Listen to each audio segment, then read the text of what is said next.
وبه نستعين ولا نضل إلا وعلى آله وصحبه أجمعين. Amma ba'du. Para bapak jemaah Masjid Al-Barakah kajian subuh sambil memudahkan Allah Subhanahu wa taala. Alhamdulillah wa syukurillah dengan luar biasa hadir di majlis ibu yang sama-sama mengingatkan pola ilmu. Mudah-mudahan ibadah pulang ke Allah Subhanahu wa taala sebagai amal kebaikan yang ditampi ke Allah Subhanahu wa taala. Amin. Hadirin rahimakumullah, ulang raskin lancar masih di bab sholat. Bab terakhir bagian terakhir.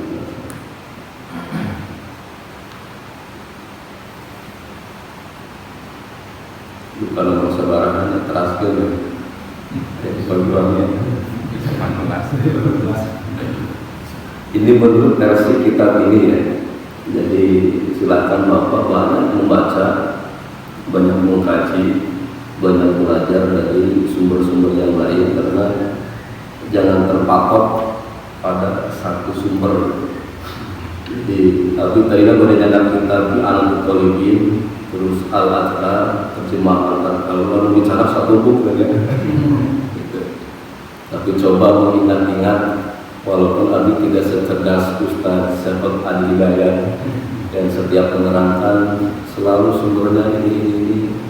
Ketika ada perbedaan atau yang sumber yang ini seperti ini.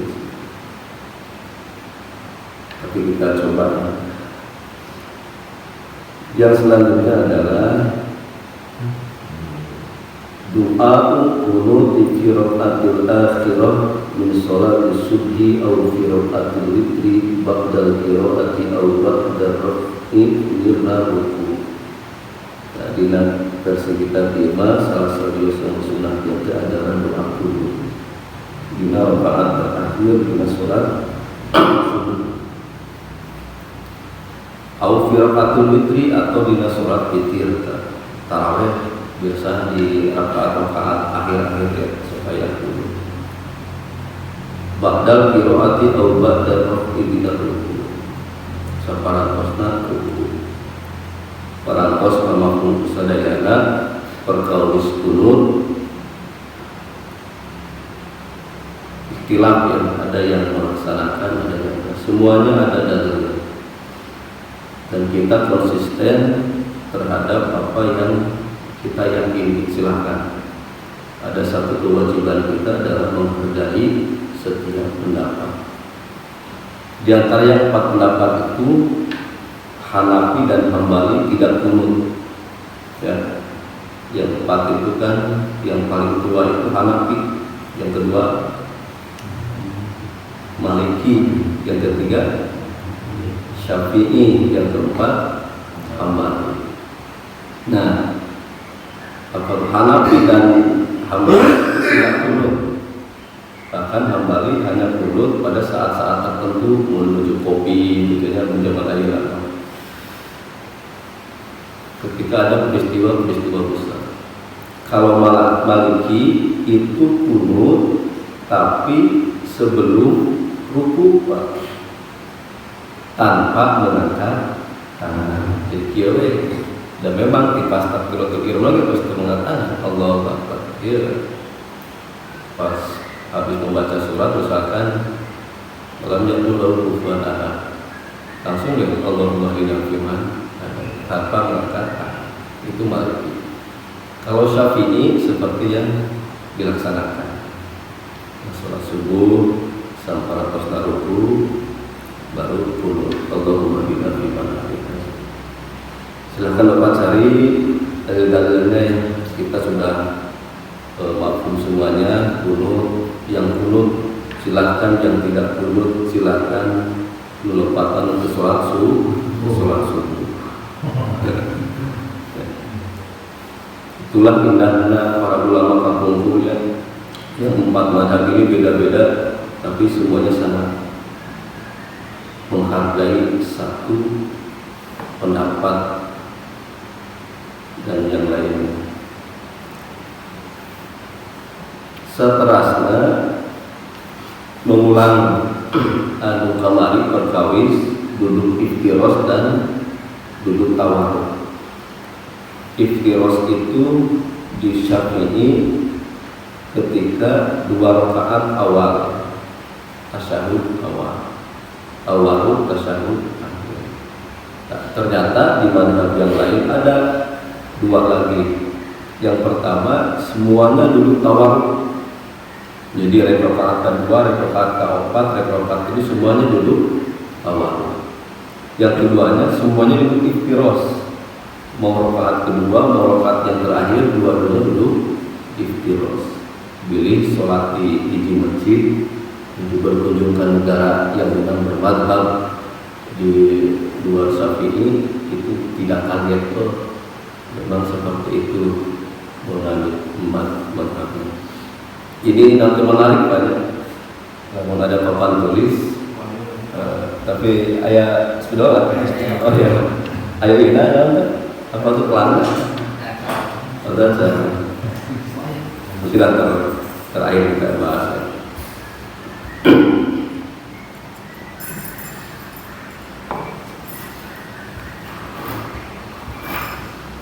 Yang seterusnya adalah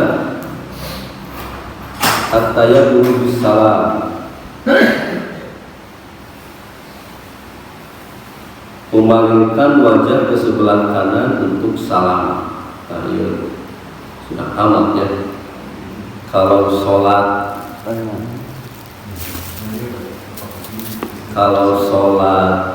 udah salam berarti tamat sholat. Karena pengertian sholat itu adalah qaulun au fi'lun al-muftatahatun bil takbir wa mutamatun bil taslim. Jadi ucapan perbuatan yang diawali dengan takbiratul ihram dan diakhiri dengan salam. Dina kitab Al-Adhkar kalangan Imam An-Nawawi kieu sebatkeunana. Di Syafi'i salam yang pertama itu wajib hukumnya.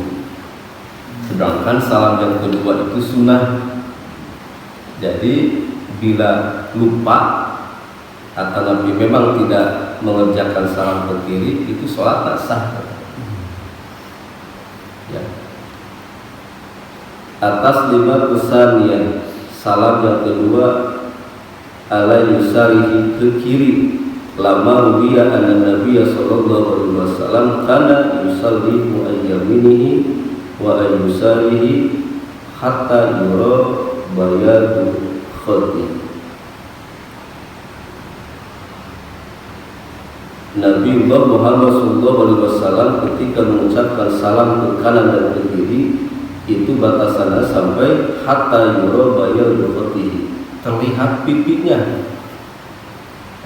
Mempraktekkan pipi terlihat. Jadi lalu kurang jadi makmum, salam yang bagus itu si imam itu si pipi nanti tinggal ukuran.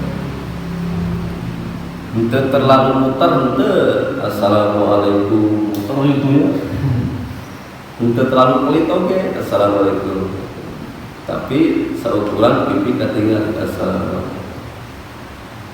Si pipi nanti. Terus ketika mengucapkan salam tidak terlalu pendek dan tidak terlalu panjang, waktu durasinya. Kita sampaikan assalamualaikum. Lalu salah serangan yang menjawab. Waalaikumsalam. Maka kenapa? Ternyata ketika orang mengucapkan salam kita sedang mengucapkan salam tidak hanya kepada yang hadir tetapi kepada malaikat dan makhluk yang lain. Jadi tongrewas untuk sholat salam serangan di bumi atau di mana ayat mengiringan gitu. Assalamualaikum. Cek bangun teh. Assalamualaikum.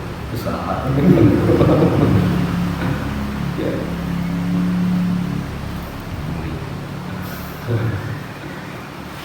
Hari kepala Nabi mah nanti malaikat tuh ya. Ada orang mah dulu kan juga. Apa ya?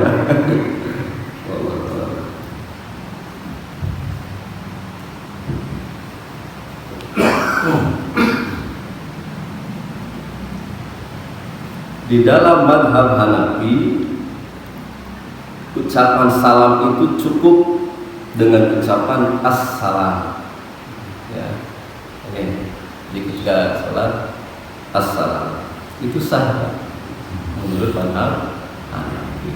Jadi kalau saya bilang assalam ya paling kurang tak assalamualaikum gitu ya, padahal dia bermadhab. Sedangkan yang sempurna adalah assalamualaikum warahmatullah.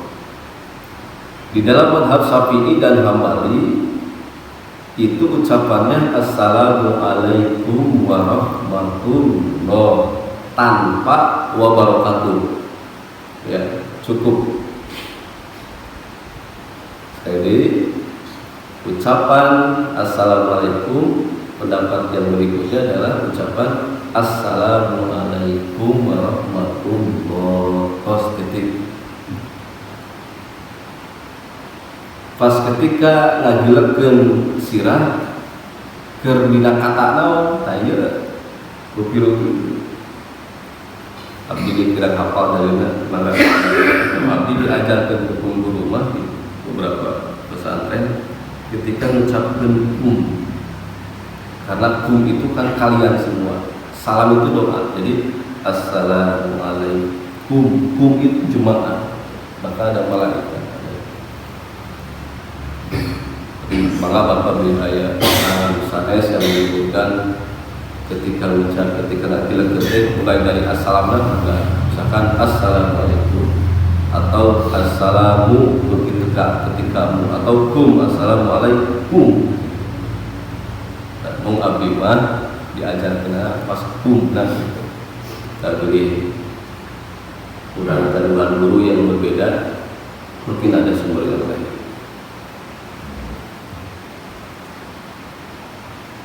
Imam Hanafi juga sama tidak membaca wabarakatuhnya. Jadi tadi kebanyakan ulama assalamualaikum warahmatullahi wabarakatuh. Dan makmum walaupun menjawab salam adalah wajib, tapi makmum ketika membalas salamnya imam itu tidak waalaikumsalam kan. Lamun kurang tepang kan ketika dimanapun ya assalamualaikum waalaikumsalam. Mereka bumi assalamualaikum waalaikumsalam. Tapi ketika sholat assalamualaikum cekang teh waalaikumsalam. Nah, itu beda. Maka ketika makmum mengucapkan waalaikumsalam maka tidak sah menurut mazhab Syafi'i dan Hambali. Tidak sah mengucapkan waalaikumsalam. Jadi ikuti aja assalamualaikum imam, assalamualaikum orang, assalamualaikum. Ke kiri assalamualaikum warahmatullahi wabarakatuh. Cukup ya. Tapi pada saat imam yang wajibnya ke kanan yang ke kiri sunnah. Kalau bayang pahala sunnahnya kita dilaksanakan. Itu salam. Yang berikutnya terus beres sholatnya di luar sholat. Apa yang dilakukan setelah sholat? Itu fenomena lagi. Dalam arti ayat untuk sholatnya langsung ngedorkeun panangan sasalaman. Nah, kita mengenal ada fikih prioritas. Sebetulnya sholatnya yang paling utama itu apa? Al-dzikru wa du'a ba'da salam ahadits atiyah. Zikir setelah sholat. Ada beberapa hadis yang menerangkannya. Satu, Al-Thawbana sumpingan sahabat radhiyallahu anhu qala kana Rasulullah sallallahu alaihi wasallam idza sharafa min sholati istighfar salasan. Setiap sholat langsung disambung dengan ucapan istighfar 3 kali. Sependek-pendeknya istighfar adalah astagfirullahaladzim. Jadi terus sholatnya assalamualaikum, assalamualaikum. Ini prioritasnya adalah membaca istighfar. Maaf aja ini sering pemimpin sholat salaman gitu, baru ucapkan salam gitu. Maka bila itu terjadi, dahulukan penyapa salam, ya, dahulukan. Namun ayah jamin lebih korban pandangan kurang pas berzikir, tapi ada maka wajib mendahulukan membalas salam, karena membalas salam itu adalah wajib. Jangan sampai kurang sholat di pongkar ayah nodor kurang gitu. Kira-kira yang terjadi apa? Maka permusuhan yang ada. Jadi beres sholat itu bukan yang hukum, tapi malah perasaan. si yang balaga ke sholat itu kurang kesalaman, malah ditepak lagi istighfar juga tidak baik. Ya. Inilah Islam itu luar biasa. Jadi ada skala. Kalau ketika melaksanakan sunnah ada yang wajib, maka dahulukan yang wajib. Membalas salam itu wajib. Jangan dikira ketika ada tamu yang mengucapkan assalamualaikum, maka itu wajib selama kita belum bisa mendengar dan dimanapun bertemu. Ma'min muslimaini yaltaqiyani fayatasofahani ila dzikru lahu qabla ayataqiyani. Jika dua mukmin bertemu bersalaman silaturahmi, maka tidak bertemu kecuali Allah akan mengampuni dosa-dosa kedua orang itu sebelum dia berpisah. Nah, jadi kalau ketemu itu salaman dan enggak ditentukan kapan waktunya, naik sholat, hari kira enggak ditentukan. Nah, tapi ketika sholat mah yang utamanya adalah istighfar. Qala sabroka saya istighfar, astagfirullah, faqala Allahumma antas salam wa minkas salam, tabaraka rabbana ya dzal wal maca Allah biasa diawasi. Yang kedua dalilnya Mu'adz bin Jabal radhiyallahu anhu anna Nabi sallallahu alaihi wasallam akhadha bi yadihi yauma summa qala ya Mu'adz inni la uhibbuka ausika ya Mu'adz. Kanjeng Rasul hai Mu'adz kuring teh mika cinta ka anjeun mangka kudu rek mare wasiat ya Mu'adz la tada'anna fi duburi kulli salat. Tong ninggalkeun setiap tos beres salat ucapkeun Allahumma a'inni ala dzikrika wa syukrika wa husni ibadati. Ya Rasul ngajarkeun doa. Jadi tos salat teh urang doa. Sajana Anil Mughirah bin Sya'bah radhiyallahu anhu Nabi sallallahu alaihi wasallam kana yaqulu duburi plus salati maktubah. Rasulullah ketika tos beres melaksanakan salat wajib, kemudian mengucapkan la ilaha illallah wahdahu la syarika lah, lahul mulku wa lahul hamdu wa yumiitu wa la kulli syai'in qadir. Allahumma la mani'a lima a'taita wa la mu'tiya lima manata wa la radda lima qadaita wa yanfa'u jadi sampai baca tuh imam fikir. Jadi zikir-zikir yang Abi dibaca itu ada dalilnya. Ada. Selanjutnya dalil berikutnya wan Abi Amamah ta'ala Nabi sallallahu alaihi wasallam bangqara ayatul kursi. Sajama membaca ayat kursi dubur kullu sholati.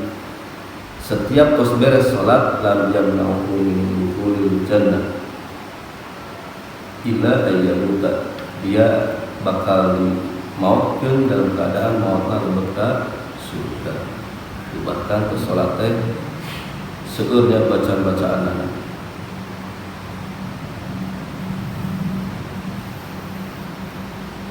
Ya kita pikirnya. Ini seueur dalil-dalil tentang zikir. Terlepas dari itu, mungkin ada kurang mafhum, ada zikir yang sir atau sholatnya yang sir ya, sirnya tidak dikeraskan, itu boleh. Ada yang dikeraskan boleh. Rasulullah dan para sahabat itu sir. Jadi karena udah mantap hatinya, ya ayyuhalladzina amanu idza dzukirallahu wajilat qulubukum. Orang yang beriman itu ketika disebutkan nama Allah itu berdetak. saking udah mantapnya mah, sehingga dikir itu walaupun dalam cuman kedengaran ngira, subhanallah, itu apa tuh efek karena nanti malah luar biasa. Nah, kalau di dalam kitab Imam Nawawi, kita mah orangnya hatinya yang penuh dengan keraguan, kurang-kurang mah. Jadi sholat jalan, maksiat jalan. Sholat diparetot, hari tanda kemaksiatan semangat. Jadi hatinya itu ulang-ulang. Yang kolibal kulub seperti itu. Jadi kadang ketika Allah Akbar mah fokus, ya fokus Allah. Tapi ketika barte terus bubar deh pikiran ya. Jadi barte bubar. Ingatkan itu, ingatkan dia, wah sholat. Sementara ketika orang belum terkoneksi ketika sholat pada saat sholat nanti wajib cek Allah, faida qadaitu sholat fadkurullah. Ketika pas beres sholat maka zikir untuk menyambungkan dia tadi ditimpah diku, karena kita ragu-ragu maka zikirna dijahatkan. Jadi muncul Kiai itu cuma si nawan hati tunggul nah ilaha. Makanya ada tarekat-tarekatnya mau di Suryalaya kayak Gede Bangdan gitu ya. La ilaha illallah. Lagu Pak Jujun itu Garut ketika mengucapkan il teh benar-benar iyo diceklakeun ka luhur ya. Sambil ditarikkeun untuk memberikan pukulan pada hati. La ilaha illallah. Jadi si ilang masih nepi kana hati sebab nana kurang mah hati kotor gitu. Jadi kudu dipaksa singka berat sehingga berefek. Namun saya menemukan dikir sampai ke rek coplok dulu itu tarosnya pasti ada latar belakang tujuannya. Tapi kalau yang sudah mantap banget dengan dikir juga luar biasa. Nah, ya Allah subhanallah dalam diucapkan hanya kita tapi sudah mantap. Nah, kalau pada dijahatkan saat sholat, lihat lingkungan sekitar. Apakah masih ada orang yang sholat? Dikhawatirkan bisa mengganggu sholat. Jadi, abike dikir dijahatkan teh, sok ningali di ayat sholat. Tadi pelan di tawadul untuk sholat. Dan salah satu tujuan dijahatkan dikir teh untuk mengajahi kepada jemaah yang harus dibaca ketika tasawufnya naon sih, dan ternyata betul sampai sekarang masih kira yang ada yang bertanya naon bajinya yang harus dibaca tasawuf gitu. Makanya serupa di KM bangun tulis gitu ya, ditempelkan ini jadi sawai dan terima biasa mau sih. Artinya banyak yang belum tahu. Tadi kan kita biar terus banyak bahkan satu lagi wa an Abi Hurairah ta'ala Nabi sallallahu alaihi wasallam man sabbahallahu bi salatin salasa wa salasina wa kabbara salasa wa salasina wa hadallahi salasa wa salasina fatilka tis'atu wa tis'una. Sahajalma anu maca subhanallah 33 kali, Allahu akbar 33 kali, alhamdulillah 33 kali, fatil katis atu wa tis'una sehingga jumlahnya 88 kali, wa qala tamamal mi'an disempurnakan sampai 100 nyata hiji ucapanana la ilaha illallah wahdahu la syarikalah lahul mulku wa lahul hamdu wa huwa ala kulli syai'in qadir. Gufirat khotoyahu, Allah bakal ngahampura sanes kanten kasalahan, wa in kana mustajabadul bahri sok sanaos dosa eta jalma sebanyak buih di lautan. Oh, Pak. Jadi to salat teh minimal baca eta. Lamun rusuh bener rusuhnya minimal istighfar pendek astagfirullah. Langsung aja subhanallah 33 kali, alhamdulillah 33 kali, Allahu akbar, ditutup sakali itu la ilaha illallah wahdahu la syarika lah. Maka cek Kanjeng Rasul gufirat khotoyahu eta jalma bakal dihampura sanes kanten kesalahan.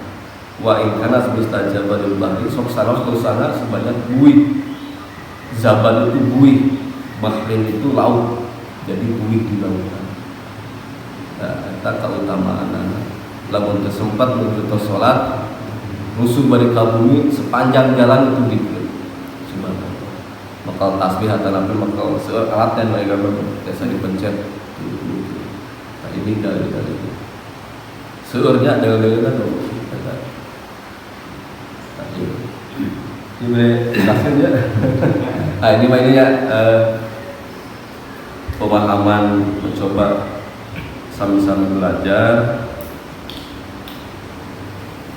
Jadi ada yang berbeda dengan Abi juga tidak apa-apa.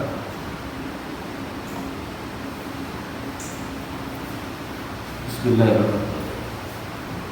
Alhamdulillah ada. Nah, kita beribadah itu kan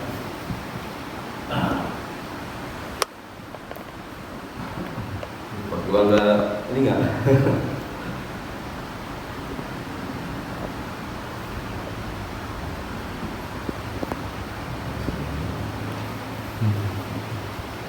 Ibadah itu kita bersumber dari Quran dan hadis. Quran jelas ini di masa Rasulullah SAW. Hadis ini yang disampaikan oleh Rasulullah penjabaran kehidupan kita. Yang mengalami ini ada para sahabat. Jadi kalau kurang kaya di zaman ini, ya itu setiap ada permasalahan pasti bisa langsung bertanya kepada Rasulullah. Ya Rasul yang benar itu, nah, seperti apa itu kita bisa bertanya. Nah, kita mengambil salah satu contoh di dalam membaca Bismillah ketika maos Al-Fatihah ketika sholat. Semua ada riwayatnya. Contohnya, satu ada yang tidak pakai Bismillah di X ya. Ini dia pakai Bismillah. Ini ada riwayatnya. Jadi Rasul pernah sholat ketika udah takbir kita langsung alhamdulillah alamin. Tiba-tiba ada sahabat yang mengatakan, ya Rasul, ada pembeda enggak satu surat dengan surat yang lainnya? Ya, waladhdallin, qul huwallahu itu kan nggak bisa membedakan ini surat Al-Fatihah apa ini. Makanya satu waktu Rasul pakai Bismillah. Ya. Nah, Rasul pakai Bismillah ada di riwayatnya. Dua sudah ya. Satu waktu juga Rasul yang ini disirkan maos Bismillah.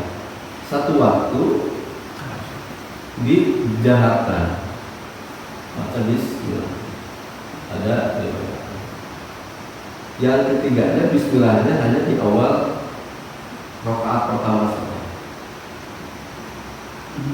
Berarti ayat 4. Nah, jadi semakin berkembang itu, termasuk Imam Syafi'i dia salah satu daerahnya adalah Asia, sehingga salah satunya Indonesia. Maka di Indonesia itu kebanyakan Imam Syafi'i. Namun kurang di dulu yang 4 ini dia kan harus memilih ya.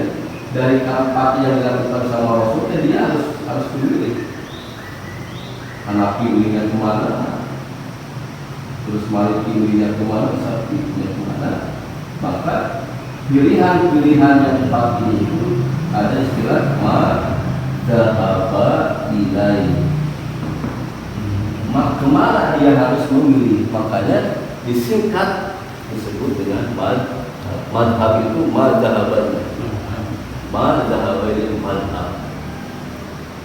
Jalan Jenderal Sudirman, CL Jenderal Sudirman, sofistikasi katanya. Madhab disebut dengan madhab. Nah, pilihan yang keempat ini pada hakikatnya dia bersumber kepada Al-Quran dan As-Sunnah. Maka lingkaran dia sumbernya ke Al-Quran dan As-Sunnah itu disebut dengan manhaj. Jadi yang keempat ini walaupun berbeda-beda, itu manhajnya tetap kembali kepada Al-Quran. Jadi pada hakikatnya kita ini semua ini manhajnya seempatnya ada dalil tapi sama. Jadi ini harus cari dulu. Nah, para ulama Fathul Mughni yang mengarang nanti kitab-kitab itu, dia itu ngulik di sini nih, Pak. Jadi mau menentukan ini hukum gimana gitu, dia mau tahu nyari sampai ketemu hukum. Nah, ada dalil contoh itu bagus, itu sesuai sunnahnya. Dalilnya ada, contohnya ada. Ada dalil, ada contohnya, sementara yang dilakukan oleh Rasul cuma sekali, cuma 2 kali. Ada dalil tidak ada contoh tapi itu dibolehkan. Contohnya apa? Ketika Panglima Perang Khalid bin Walid ya. Ketika pertempuran di padang pasir itu kan kelaparan. Yang mau dimakan apa gitu ya? Waktu di padang pasir, ayam ke ayam, onta ke ayam. Ayam semacam dog. Dog itu kayak biawak pasir. Kayak komodo ya gitu. Dipasak lah gitu. Khalid itu dia ragu, ingin tahu hukumnya ini hal apa. Mau bertanya juga canggung Rasul. Artinya Rasul disodorkan udah jadi makanan. Apakah Khalid ingin memastikan ini boleh apa enggak? Makanya apakah Khalid makan di depan Rasul, makan gitu, makan. Tapi Rasul mendiamkan. Nah, tidak nyaram gitu, enggak. Lalu tidak boleh pasti nyaram ya, Pak. Jangan ini haram, enggak. Tapi diam. Nah, di dalam ilmu hadis diamnya Rasul disebut at-taqrir. Dan dihukumi itu adalah hukuman boleh. Kenapa Rasul tidak melaksanakan? Mungkin menyangkut pada selera, mungkin teresap. Bukan berarti tidak boleh. Rasul teresap makan eta dom, tapi bukan berarti tidak boleh. Tapi di dalam wilayah dia tidak bisa dilaksanakan secara terus menerus karena dalam kondisi tertentu. Sehingga ada yang bertanya, lamun tentara ke perang, ayam tengah leuweung menang ke dahar orang gitu. Termasuk kurang kena penyakit kan aya sate lagi gitu. Nah, ini dalam kondisi tertentu itu dibolehkan, tapi bukan untuk dikerjakan secara terus. Dalam kondisi tertentu. Nah, ini ada dalilnya. Tapi bolehkan. Dan nah, sebelum kita menentukan ini haram, ini harus melewati yang 5 ini, yang 4 ini ada ini dan cukup enggak? Terus itu. Jadi menentukan hukum itu harus hati-hati, ya, harus hati-hati. Terutama menyikapi kullu bid'atin dolalah. Bahwa dolalah mungkinlah setiap yang berbeda dengan Rasul adalah bid'ah dan sesat. Itu kalau di ulama-ulama pesantren kan itu sangat hati-hati waktu kealaman setiap mau memastikan sebuah hukum itu kita mengkaji ada usul fikih. Jadi fikih itu hukum. Mau tahu hukum persisnya apa maka harus ada dasarnya apa, dasarnya usul. Itu usul fikih. Jadi harus takwil dulu. Jadi kalau ini boleh, takwilnya apa? Ilmu. Bid'ah itu apa? Apakah status apa itu hukum? Itu kan hukum itu cuma hanya halal, haram, wajib, sunnah, makruh, mubah. Enggak ada bid'ah. Jadi bid'ah itu apa ini? Hukum atau bukan? Makanya harus ditakwil oleh usul fikih. Apakah itu menjuruskan kepada boleh, apakah menjuruskan kepada haram, ataukah kepada sunnah, apakah kepada makruh, apa? Nah, jadi sangat hati-hati gitu. Kalau makanya coba kita baca lagi sumber-sumber yang lainnya supaya yang bertanya banget. Bila salatnya kan ada kesempurnaan ini juga enam. Oh. Bila begitu imam dulu dia mengumpulnya ada di walau karena bismillah lama dia karena ada yang mengalir. Kita pamuli payungan kursi kuning Fatihah itu lepas. Oh. Jadi ya kan kedua tadi jauh kita assalamualaikum enam kalau hujan umur singkat tinggali karena dari kurang assalamualaikum. Pasungan teh kita mandi assalamualaikum warahmatullahi wabarakatuh. Kalau bisa izannya kata dulu nanti bukan aja mana kita saya di lepas itu. Ya, anu? Di badan walar. Ya. Nuka hiji indama ju'ilal imam liyutamabi. Dipilih imam itu adalah untuk diikuti, maka sholatnya batal ketika sulayat sama imam.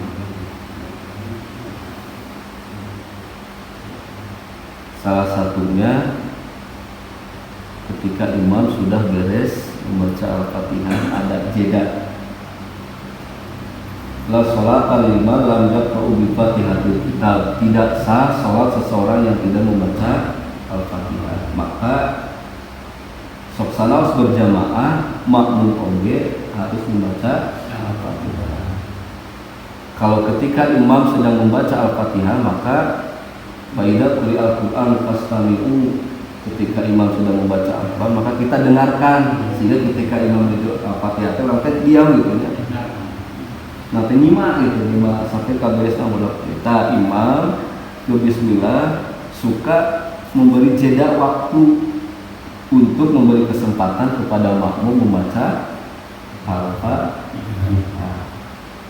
Ukuran Al-Fatihahnya membaca Quran apa? Yaitu sependek-pendeknya surat, yaitu surat Al-Kausar. Inna al-Kausar kasih dari umat Indonesia dan sabar detik kan. Nah, jadi imam memberikan kesempatan setidaknya si makmum terus maca Al-Fatihah minimal sampai ke iyyaka na'budu atau sampai ke ihdinas siratal mustaqim. Maka sholatnya sah. Lebih lama lagi ayat anu walau dolin lama gitu ya sampai ke bismillah. Waktu itu waktu kesempatan makmum untuk membaca Al-Fatihah. Itu di satu pendapat. Punten ya, kita clearkan itu satu mazhab itu. Yang lainnya ada yang mengatakan bahwa tadi merujuk ke indama jual imam mujutamabi. Apa yang dilakukan imam, bacaannya, gerakannya itu sudah terwakili sama imam. Sehingga makmum cukup mendengarkan dari awal sampai akhir, tidak perlu lagi membaca Al-Fatihah. Ada yang berpendapat seperti itu. Jadi orang bagus tinggal kadang untuk sudah tidak perlu lagi membaca Al-Fatihah. Tapi kalau ditanya Pak jadi pilihan hukumnya mana? Nah, Abi pilih yang membaca Al-Fatihah. Yang dasarnya la sholat kalimat wa Fatihatil Kitab. Berbeda kasusnya dengan yang masbuk. Ketika imam terus baca Al-Fatihah, datang kami masbuk ke sekruku, maka si masbuk sudah ditanggung bacanya oleh imam, cukup takbir Allahu Akbar langsung ruku. Fatihahnya si makmum terus ditanggung imam. Kecuali masih kayaknya ada jeda, misalkan imam menuju kene maos lam yalid walam yulad, berangkatan langsungnya takbir Allahu Akbar, membaca beberapa ayat Al-Fatihah saukuran baca inna atina al-Kautsar alhamdulillah arrahmanir rahim. Imam terus ruku, maka orang ikut sok sanaos orang baca Al-Fatihah cuma karek 2 ayat. Karena ikuti jangan imam geus ruku urang ayo we alhamdulillah. Imam geus sujud malik yaumiddin urang gitu batal. Tuh satu. yang kedua, nah betul Pak, sampai sekarang Abi ngalaksanakan yang salah kita nanti. Assalamualaikum, ini assalamualaikum warahmatullahi wabarakatuh.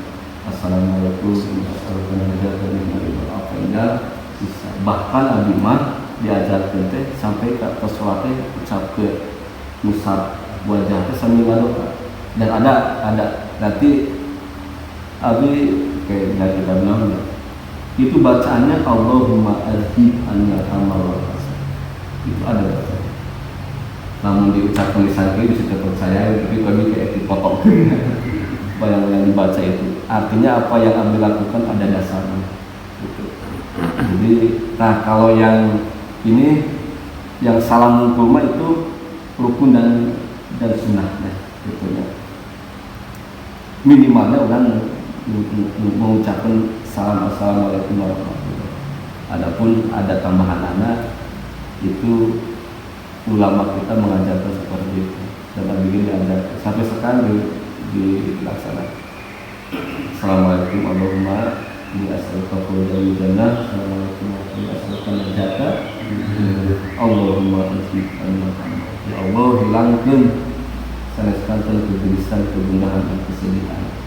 Itu. Jadi pas beres salat caraan itu di sudah dibiasakan nanti bolehkan nanti kita cari dalilnya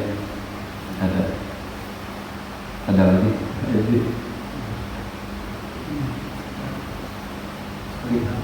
dipanggil 1 menit lagi ya